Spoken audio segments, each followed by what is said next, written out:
Creating an unbreakable mindset is something only the top 1% truly commit to.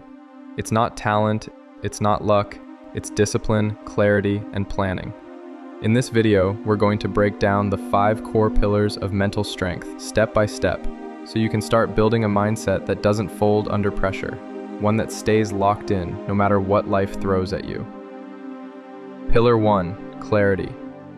Most people say they know what they want, but if you ask them to write it down clearly in detail, they stumble. Ask them again 15 minutes later, the answers change. Why? Because their minds are cluttered. Unnecessary thoughts, scattered focus, doubts, fears, overthinking. All of it weighs you down and blocks you from seeing your real potential. The truth is, you can't hit a target you can't see. That's why clarity is step 1. So write your goals down, not just success or freedom. Be specific. What exactly are you working toward? What does it look like, feel like, sound like? Then build the roadmap to get there, step by step. When your goals are clear and vivid in your mind, distractions don't shake you. Your mind becomes a weapon, not a weakness. And remind yourself daily, every step you take on that map is a step toward the life you said you wanted. Pillar 2, discipline. Everyone loves motivation, the quick hit of energy, the temporary rush of inspiration, but motivation fades, discipline stays. And if you want to become the person you see in your mind, you have to kill the version of you who keeps holding back. That version of you who makes excuses, who overthinks, who waits for the right time, he has to go. Remember this, to become the person you want, you must destroy the person you are. And to do that, you have to take action, every day, whether you feel like it or not. Discipline means doing what's necessary, not what's convenient. That's why the strongest people in the world don't rely on mood. They rely on systems, routines, habits, standards. That's how they win. Because when life hits, you won't rise to the level of your motivation. You'll fall to the level of your discipline. Pillar 3, emotional control. Emotions are natural. They're not a weakness, they're part of being human. You're meant to feel pain when you lose, anger when you're wronged, doubt when things get hard. But here's the truth. Feeling something doesn't mean you have to obey it. You are not your first reaction. Anyone can lash out. Anyone can shut down.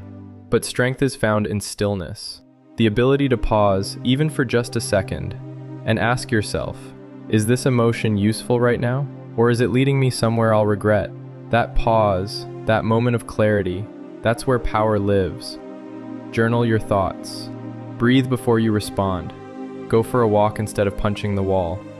Not because you're trying to bury your emotions, but because you're trying to understand them. The goal isn't to feel nothing. The goal is to feel everything and still choose your response. Because emotional control doesn't mean suppression, it means ownership. The world doesn't change overnight, but the way you choose to look at it can, and often that choice is what defines you.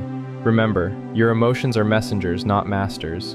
Listen to them, learn from them, but never let them decide who you become. Pillar 4, purpose. Most people confuse goals with purpose, but they're not the same. Goals are the moves. Purpose is the reason behind the game. In chess, your goal might be to checkmate the king, but the purpose is to win. The same goes for life. Your goals might be wake up earlier, hit the gym, learn a new skill. But why? What are you working toward? Without purpose, goals become empty checklists. You'll do them for a week, maybe 2, then forget why you started. But when your purpose is clear, your goals become meaningful. You're not just waking up early, you're creating space to build new habits. You're not just going to the gym, you're proving to yourself that you follow through. You're not just avoiding distractions, you're honoring the vision you have for your life. Purpose makes pain easier to endure. It makes failure easier to learn from. It makes sacrifice feel like progress, not punishment. So ask yourself this, what are you really chasing? And when things get hard, will that purpose be strong enough to pull you through? Because if you don't have a reason to keep going, you'll find 100 excuses to stop. Pillar 5, resilience. No one goes undefeated in life.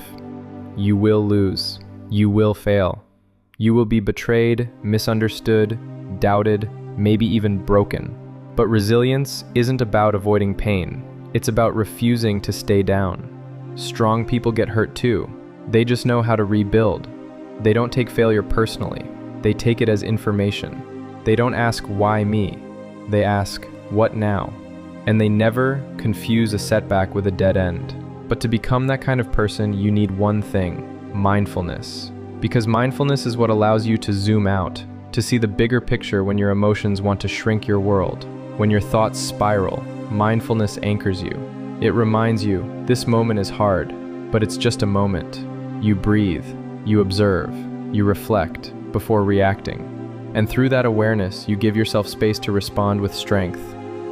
That's how clarity sharpens. That's how discipline sustains. That's how emotional control stabilizes. That's how purpose deepens. And that's how resilience becomes your default, not your exception. You stop asking for an easier life and start becoming a stronger version of yourself. I don't see obstacles. I see opportunities for growth. I don't see problems. I see goals. If you want something, you have to plan for it. Then put in the work. Because if you don't, you'll always want, but you'll never accomplish. Mindset is built in the doing, not in the wishing.